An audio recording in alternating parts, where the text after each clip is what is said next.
ዝግርመኒ ነገር ልምንተይና ኣብ ናሰይ ህይወት ኣትና ኣብ ናሰብ ሓዳር ኣትና ዝሓልፍ ግዜ ዝሓልፍ ቃል ንናገር ልምንተይና ግን ብዙሕ ነገር ንናገር ማለት እዩ። ኣብ ናሰይ ህይወት ልምንታይ ንኣቲ ብጣዕሚ እዩ ዝገርመኒ ኣነ ከምዚ ዓይነት ነገር ማለት እዩ። ኣብ ናሰይ ህይወት ኣትና ብዙሕ ንዛረብ ብዙሕ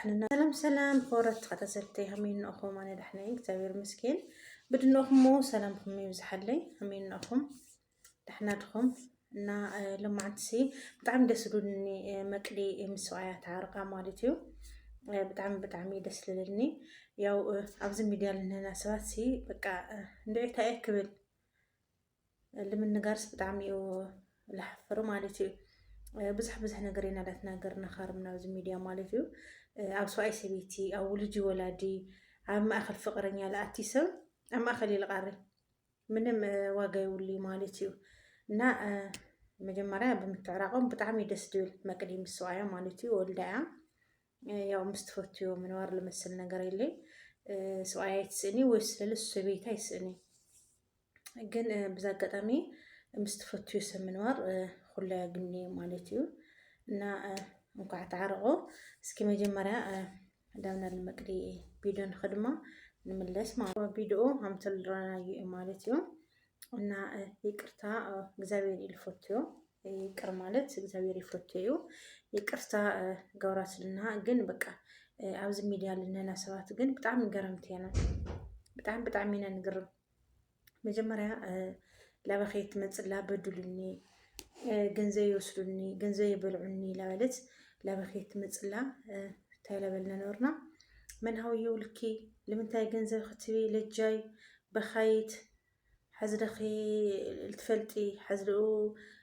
ልትሰምዐኪ ንምንታይ ገንዘብ ክትብዮ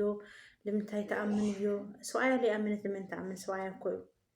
ሰብኣያ እዩ ኣቦ ወዳ እዩ። እና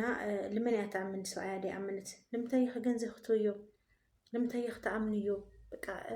ብዙሕ ነገር ሲላ ትናገርና ቃልና ማለት እዩ። እና ብጣዕሚ እዩ ዝገርም ናይ ደቂ ሰባት ሕስብታ ብለክዎስ ብጣዕሚ እዩ ዝገርመኒ ንኣትና ነገር ማለት እዩ። ድሓር ለለ እንታይ ላበላ ለለ ብጣዕሚ ጀግና ፅንዓት ኢኺ ብጣዕሚ ጎበዝ ኢኺ መራኤት ደቂ ኣንስትዮ ኢኺ ብጣዕሚ ጎበዝ ልባም ኢኺ ምናምን በቃ ድሓር ለለ ማለት እዩ። ኩሉ ነገር ሓድጋ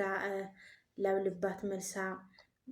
ባዕላ ነብሳ ምሕላይ ምስ ጀመረት ማለት እዩ። መርአት ደቂ ኣንስትዮ ፅንዓት ደቂ ኣንስትዮ ይኽስኺ ብጣዕሚ ጀግና ኢኺ ብጣዕሚ ጎበዝ ኢኺ ብጣዕሚ እዩ ዝገርም እኮ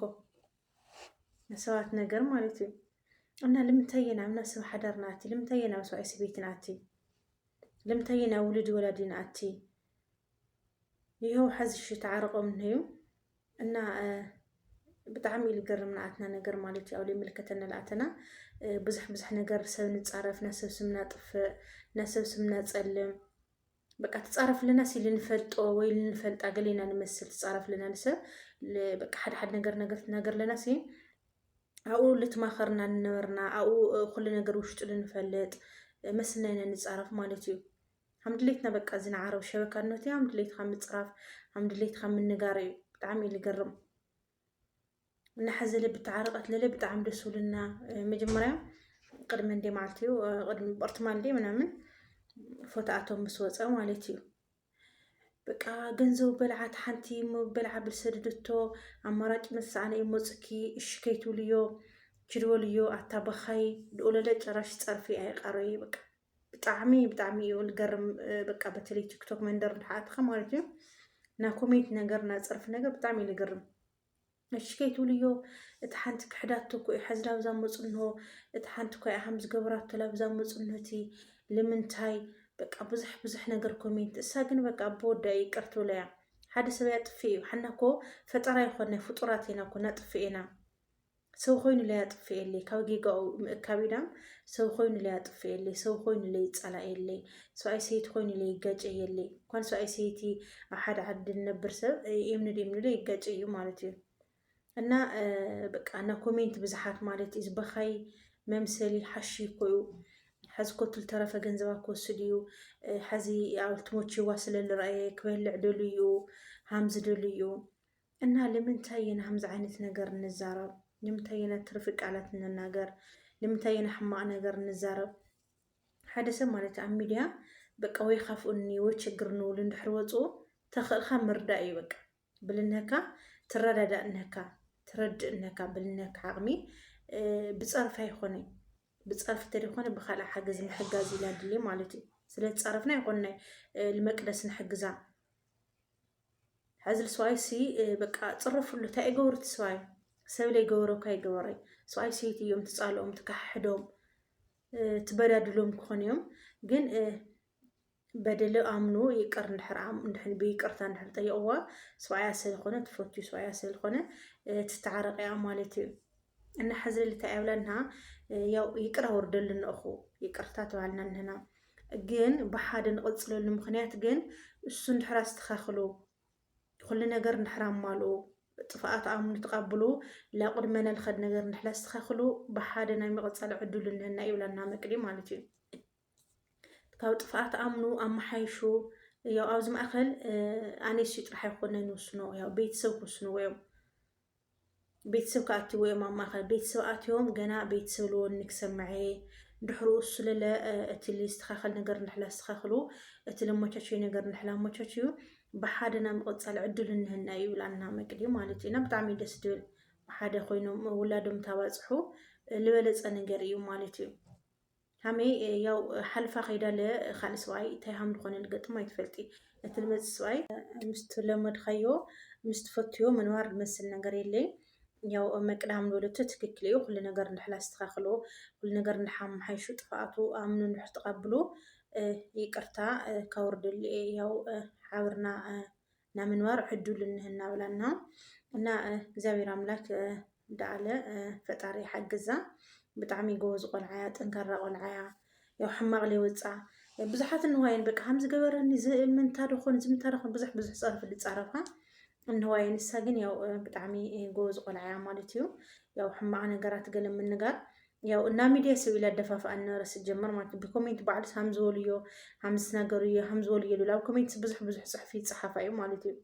أنا على همز حد الوز قطو نجار حد فيديو تصرح لاتي همزوليو زي حما زي كحدا مزلي ومنا من جلسة وشتا قرر له نجر كلي همي بعلا تبدلت الساعة جن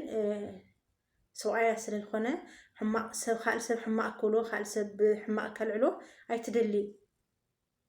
أنا بتعمي لقرم زاوير أملاك حدا رمي بارك لقد على هوتهم سلامي فقري قصانتي دنو وحدا يخون لهم إن بقى ميديا تقمت سوات قلت عمينا نقرم لم تهينا سنسمعتنا لين حز لم تهينا حماقي طبقين الزارة لم تهاب سواي سويتنا أتي لم تهاب ولد ولادنا أتي لم تهاب ميديا تقم بقى حد ناس توعل هنا نجاسي حنا تزاروا لنا ويتصحف لنا سي نجاس همز دكون كخلو ناس ينحسبن هنا بقى الخوني نقر سنفلتنا كعفنا الوز قالات نفلتنا نصحف صحفس نفلتنا تهم نبل تهم نقر سي قديتها مفلات عدلايو لمن تاينا بقى همز عينت نقر حما نقر بتلي بسدت لنا مالتي لم تاين حما يطبقي نزار وكان بسواي سويتي يا خوني الناس سواي ستاي بصحكم شي سواي مقلسي اللي بصحكم نقر اللي تمال اللي لبعلو طفعتو عملي اللي بخيه بقى كل نقر قسنا اللي ردأك قسنا اللي تردوه طفعت عمنو هم لبدله يو أبطياك إلى بخير النور مالتيو إننا جن بزح رأس الوقع نجاريو كومنتات لا تصحفوا النور لا تصرف النور بتعمي اللي قرب مالتيو إن تأي جورو تأي بصحكم مسويت يتسألوا مسويت يتبادلوا مسويت يتفاتحوا لأخاتم الوزح نجاري اللي لحنا الوزح نجاري اللي لمنتاي همز عينة قالات نناجر نتصرف في مالتي بتلي اللي ود سوايس بزح نجار نتصرف بتعمي جيجاي مالتي كأول لتلقهم أفتح حدا تفلتوا نجاري والخمي أو شتاتهم تفلتوا نجاري والخمي السلنا وعلى تزارو إنه مكرينا على تزارو أن هاتي ميديا وصع السلت مالي ميديا وصعنا وعلى تناقرون هاتي عاوز ما أخلي جن إجزابير يفلت من يتحق إجزابير يفلتوا إحنا يخلنا ديك صوات يخلنا نفلتوا إجزابير يفلت إننا لمن تينا اللي نستوعل لمن تينا حما يطبقين الزارب لمن تاوني فاونين فلتوا نجرعتنا بزح نجر نزارو مالتيو إن حزلة مكري بتعمي أمس جنية ኣመይ ትክክል እያ ይቅርና እግዚአብሔር እዩ ይቅር ኣውርደልና እኮ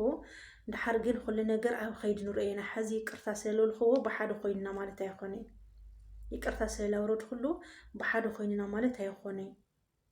ብዙሕ ልስተኻኸል ነገር ብዙሕ ልመቻቸይ ነገር ብዙሕ ነገር ሲነና ኣብ ማእኸልና ብዙሕ ሽማግለ ከኣትዎ ቤተሰብ ከኣትዎ እና ኣብ ክልተና ብዙሕ ነገር ንህና ኣብ ማእኸልና ኢዳም ሕዚ ይቅርታ ስለልኽዎ ብሓደ ኮይንና ማለት ኣይኮነን እዚ ኩሉ ነገር እንድሕር ኣስተኻኽሉ ግን ኣነ ቀታሊ ነብሲ ኣይኮነን ኣቦ ቆልዑ እዩ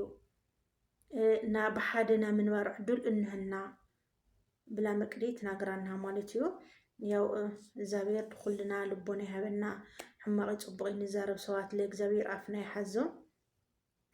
ያው ልሓልፍ ነገር ልሓልፍ ቃላይ ንናገር ብጣዕሚ ሕማቕ እዩ ጌጋ እዩ ማለት እዩ ንሓወተይ ማዕረይ ንኣተይ ዝመስል ሓሳብኩም ከለኹም ብኮሜንት ግለፁ ማለት እዩ ብጣዕሚ ደስ ብሉኒ በተለይ ወዲ ሰብኣይ ላበ ከየትርለኸይሲ ብጣዕሚ ከብድ እዩ በቃ ተወኪለሲ ብጣዕሚ እዩ ሓዝነኒ ማለት እዩ ብጣዕሚ ከብዲ ኢሉ ወሰደኒ ተወኪሎ ትርለኽዎ ማለት እና ወዲ ሰብኣይ ክበኪ የብሉን እግዚአብሔር ባዕሉ ሰላም ይሃቦም ኣብ ማእኸሎም ዕርቂ ይውረደሎም ተሳንዮም ሓምና ወትሮኦም ብሓደ ይንበሩ እዚ ሕና እንደልዮ ደስ ዝብለና ነገር ናሰብ ደስታ ያደስተና በቃ ልምንታይ ኢና ናሰብ ሕማቕ ንምነ ልምንታይ ናሰብ ደስታ ልምንታይ ያደስተና ንኣነ ልሕዚ ብሓደ ኮይኖም ተረዳድኦም ኩሉ ነገር ብሓሳብ ፈትሖም ብሓደ ኮይኖም ቆልዖም ካበፅሒ ኣነ ደሊ ማለት እዩ ደስ ዝብለኒ ነገር ችግሮም ተፋታትሖም ስለ ችግሩ ስለ ችግራ ፈትሖም ተረዳድኦም ብሓደ ኮይኖም